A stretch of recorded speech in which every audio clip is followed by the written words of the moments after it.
Hey my beautiful family, welcome back my YouTube channel. तो कैसे आप सभी लोग, होप आप सभी लोग बहुत अच्छे होंगे। सो मैंने न्यू ब्लॉग लेके आ गई, जहाँ पे जस्ट पिछला वाला एंड किया था वहीं से बस मतलब फिर से स्टार्ट कर दिया है।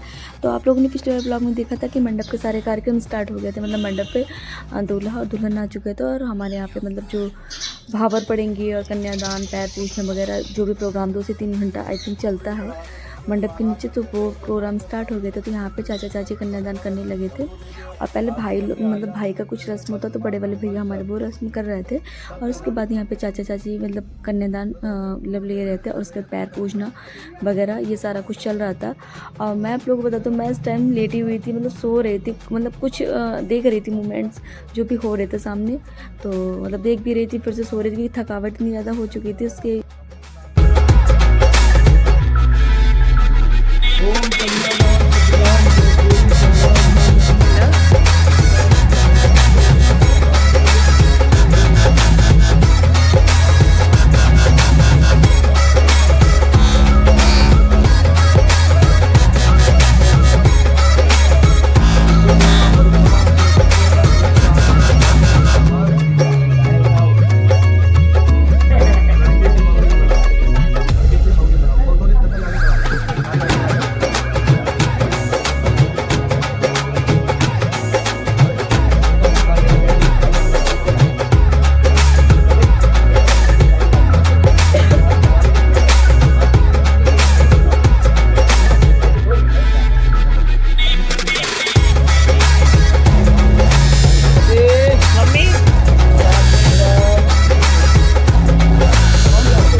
सो फ्रेंड्स, यहाँ पे सभी लोग मतलब मेरे घर वाले मतलब कन्यादान वगैरह ले रहे थे और भी चाचा चाची ने पहले कन्यादान लिया, फिर उसके बाद मेरी ताई जी ने लिया, फिर उसके बाद बड़ी ताई ने। और ये मतलब फैमिली से ही मतलब जितने भी रिलेटिव होते हैं, मतलब जो भी कन्यादान करना चाहते हैं रिलेटिव्स मतलब, तो वो सभी लोग ले रहे थे एक एक करके। और उसके बाद मतलब वो बहुत सी पूजा होती है हमारे मतलब ब्राह्मण लोगों में, जो बहुत सी रात भर पूजा रस्में वगैरह चलती रहती हैं, तब जाके मॉर्निंग टाइम मतलब भावर वगैरह पड़ती हैं। तो सारी पूजा वगैरह पंडित करवा रहे थे और आप लोगों ने देखा कि मैं सो रही थी, मेरा सारा कुछ वीडियो रिकॉर्ड कर रही थी मेरी सिस्टर। सो मैं उनको बहुत ज़्यादा थैंक यू बोलना चाहती हूँ, जो मतलब उन्होंने पूरी रात जाके मेरी वीडियो रिकॉर्ड की और वो सारा कुछ मैं आप लोगों के साथ शेयर कर रही हूँ, वरना तो मैं सारे मोमेंट ही मिस कर देती, मतलब कुछ भी नहीं आप लोगों के साथ शेयर कर पाती अगर वो ना शूट करती कुछ भी। सो स्पेशली थैंक यू उनको बोलना चाहूँगी जो जिन्होंने मेरे फ़ोन को ले अपने पास रखा और मेरी सारी क्लिप्स रिकॉर्ड की। और उसके बाद यहाँ पे मतलब दूल्हा दुल्हन अपनी पूजा वगैरह करने लगे थे। यहाँ पे मतलब हवन वगैरह कराया जाता है और सबसे ज़्यादा इस टाइम पे याद आ रही थी अपनी मम्मी की और पापा की। मतलब ये एक ऐसा टाइम होता है जहाँ पे आप अपने आंसू बिल्कुल भी नहीं रोक सकते, क्योंकि बोलते हैं ना कि एक माँ बाप की एक ख्वाहिश होती है कन्यादान करना, मतलब पैर पूजना अपने बच्चों के। और हम लोग की किस्मत इतनी अच्छी नहीं थी जो हमारे दोनों माँ बाप हम लोगों की मतलब एक भी शादी अटेंड कर पाते। मतलब मेरी जब शादी हुई थी तब भी हमारी मम्मी नहीं थी, तो मतलब मेरे पापा ने अकेले ही हमारे मतलब पैर वगैरह पूजे थे, कन्यादान लिया था। और उसके बाद मेरी नेक्स्ट वाली सिस्टर थी, तो उनके भी मतलब अकेले पापा ने। फिर थर्ड नंबर की जो सिस्टर थी उनके मतलब पापा मतलब उस टाइम पापा एक्सपायर हो चुके थे। सो मतलब पापा ने कुछ नहीं किया था। और ये लास्ट मतलब सिस्टर है चौथे नंबर की, क्योंकि हम लोग 4 बहन हैं। सो ये ऐसे मोमेंट होते हैं, मतलब आप कितना भी अपने आप को समझाओ या कितना भी अपने आप को मतलब अंदर से हिम्मत लाओ, लेकिन इस टाइम पे एक होती है ना, हिम्मत टूट ही जाती है। एक तो ये होता है ना, जब हमारे घर पे दरवाजे पे बारात आती है, तो बारात आते ही आंसू अपने आप में मतलब रुकते ही नहीं है। मैं इतनी तेज़ी से मतलब अपने अंदर से कंट्रोल करती हूँ। जब बैंड बाजा वगैरह दरवाजे पे आके बजता है तो अंदर से एकदम फीलिंग्स ही आती है कि काश पापा आप मेरे पास होते, काश मम्मी आप मेरे पास होती। ये सारा कुछ हैंडल करना मतलब बनता ही नहीं है कि किस तरीके से अपने आप को हिम्मत भगवान मुझे देता है और मैं आगे बढ़ती हूँ, सारा कुछ करती हूँ। लेकिन कभी कभी किसी टाइम पे ऐसे मतलब आंसू निकल आते हैं कि जहाँ पे बिल्कुल भी रोकना पॉसिबल नहीं होता है। सो ये जो भगवान का ही बनाई हुई है कि मतलब हम लोगों के साथ ऐसा हुआ, कुछ ना कुछ हम लोगों की किस्मत में लिखा हुआ था जो हम लोगों के साथ ऐसा हुआ। लेकिन हाँ, भगवान ने हिम्मत भी भगवान ने ही बनाई, भगवान ने सहारा भी भगवान ने दिया, जो कि हम लोग आज यहाँ तक पहुँच के मतलब सारी सिस्टर की शादी कर पाई। सो ये भगवान का दिया हुआ, मतलब बिगाड़ा भी अगर भगवान ने तो बनाया ही भगवान ने।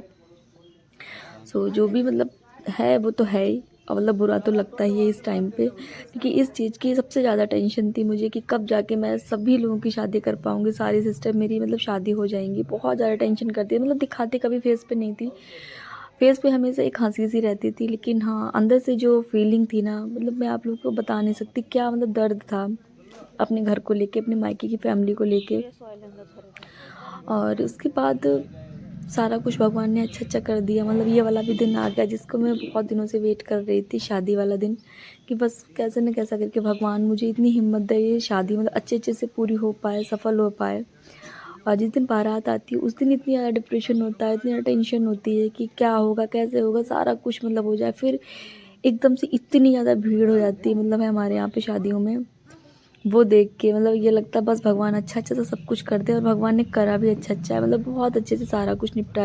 दिल से धन्यवाद बोलूँगी भगवान, आपने मेरे साथ बहुत अच्छा किया। मतलब कुछ भी बुरा किया वो मैं मतलब मेरी किस्मत में था, मेरे कर्म में था, वो तो आपने किया, लेकिन आपने अच्छा भी मेरे साथ किया। अगर बुरा किया तो अच्छा भी आपने ही मेरे साथ किया। और मेरे घर की मतलब डोर होती है ना, वो बंद ही रखी है। और उसके बाद यहाँ पे भाभी आलता वगैरह लगाती हैं, बिछिया दबाती हैं, और सिस्टर मांग भरती, फिर हस्बैंड मांग भरते। मतलब जो हमारे कल्चर में रिचुअल्स में हमारे जैसी रस्में वगैरह होती हैं, तो वो मतलब ये मॉर्निंग टाइम आ गया था, मतलब एकदम से 4 या 4:30 का टाइम होगा, मॉर्निंग टाइम पे ये सारी शादी मतलब हो जाती है। 5 बजे तक लास्ट मतलब सारी जो रस्में वगैरह हो रही थी वो हो गई थी फिनिश। और मतलब नहा के सभी लोग आ रहे थे, मतलब मॉर्निंग हो रही थी तो नहाने वाले बस नहा रहे थे, उठ रहे थे, और गेस्ट जाने वाले थे वो भी मतलब उठ रहे थे, बस उनको ये हड़बड़ी थी कि मुझे बस जाना है।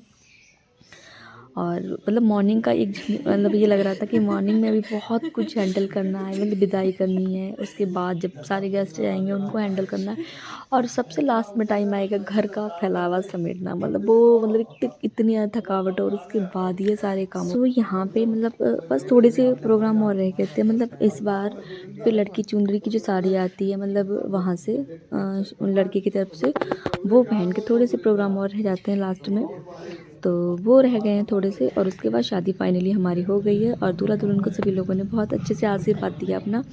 और मैं भी हमेशा यही आशीर्वाद देना चाहती हूँ अपनी बहन को, क्योंकि उसका जीवन हमेशा सुखी बना रहे, उसका सुहाग हमेशा मांग में भरा रहे, और हमेशा अच्छे से उसकी लाइफ चले, अच्छे से सारी मतलब सारी सिस्टर सुखी बनी रहे। भाभी हट जाओ, भाभी हट जाओ, भाभी हट जाओ। मैं एक मतलब बड़ी हूँ तो मतलब सबकी टेंशन लेती हूँ मैं ही हूँ, तो मुझे ये लगता है कि बस मेरी बहन इतनी लायक बने, इतनी अच्छे से अपनी ज़िंदगी जिए कि उससे मेरी टेंशन बहुत कम हो जाएंगी।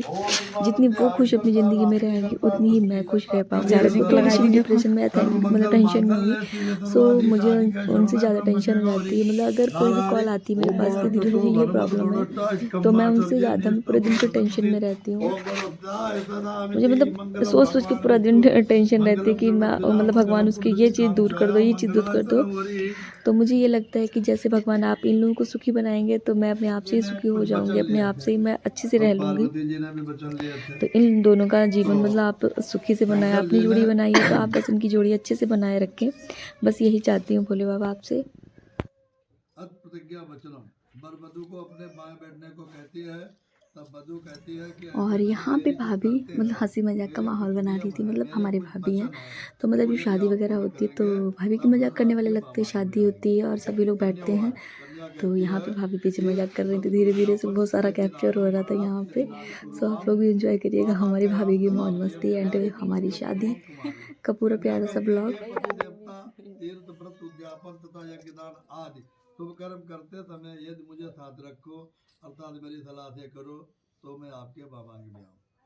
फिर दूसरा वचन कन्या मांगती है, क्या कहती है, अब प्रदाने प्रदाने पूजेताम पामांग्याम तदावदेव जगात कन्या वचनम द्वितीयम। दूसरे वचन में कन्या कहती है,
फ्रेंड्स ये टाइम है मॉर्निंग का, और मॉर्निंग टाइम बस सारे मतलब जो मतलब रस्म वगैरह थी वो सारी हो चुकी है और शादी हमारी फाइनली हो चुकी है। और ये मतलब होता है कलेवा हमारे यहाँ पे। तो मॉर्निंग टाइम पे बस सारी मिठाइयाँ वगैरह यहाँ पे आ गई हैं और हमारे दूल्हे राजा को सभी लोग मतलब आके मिठाई वगैरह खिलाएंगे, गिफ्ट्स वगैरह देती हैं। तो ये होता है मतलब टीका करना यहाँ पे।